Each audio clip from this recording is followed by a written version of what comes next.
Bonjour et bienvenue sur cette vidéo consacrée au résumé de La Bête humaine, roman écrit en 1890 par Émile Zola. Ce roman s'inscrit dans le cycle des Rougon-Macquart, le grand projet littéraire de Zola. Zola écrit, dans 20 romans, l'histoire d'une famille, les Rougon-Macquart, sur plusieurs générations. Témoin attentif de la société de son temps, Zola choisit d'écrire chacun de ses romans en ayant mené une enquête sur le terrain pour rassembler des notes, des documents, des témoignages avant d'écrire. Comme un scientifique, avec objectivité, Zola veut décrire la réalité telle qu'elle est et les hommes tels qu'ils sont. Il veut montrer que ces personnages ont hérité des défauts et qualités de leurs ancêtres et que c'est ce qui détermine leur caractère, leur vie et leurs actions. Dans La Bête humaine, Zola s'intéresse à l'univers des chemins de fer et l'histoire a lieu sur la ligne Le Havre, Paris-Saint-Lazare. Le roman commence et se termine par deux meurtres. Le premier, celui de Grand Morin, président d'une compagnie de chemin de fer, assassiné par Roubaud, sous-chef de la gare du Havre, et le deuxième, celui de Séverine, la femme de Roubaud, assassinée par le mécanicien de locomotive Jacques Lantier. Jacques Lantier est le personnage principal de ce roman. C'est un descendant de la famille Macquart.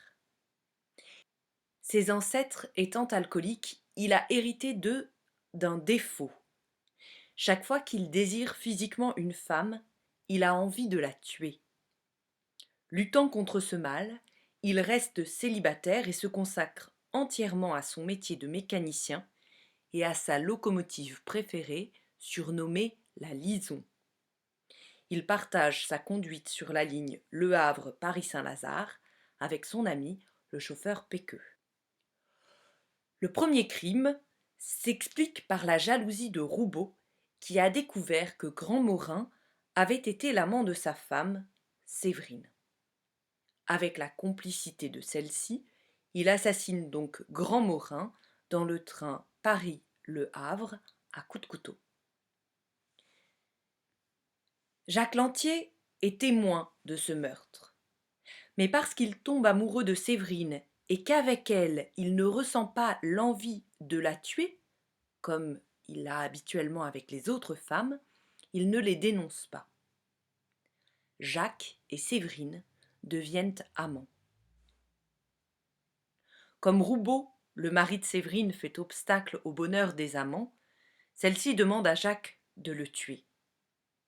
Mais, à force de pousser Jacques à assassiner Roubaud, et en lui racontant comment s'est passé le meurtre de Grand Morin, Séverine a réveillé les pulsions meurtrières de Jacques. C'est elle qui en devient la victime, puisque Jacques la poignarde. On recherche le coupable du meurtre. Roubaud et Cabuche, un vagabond amoureux de Séverine qui a découvert son cadavre après que Jacques l'a tué, sont arrêtés et condamnés.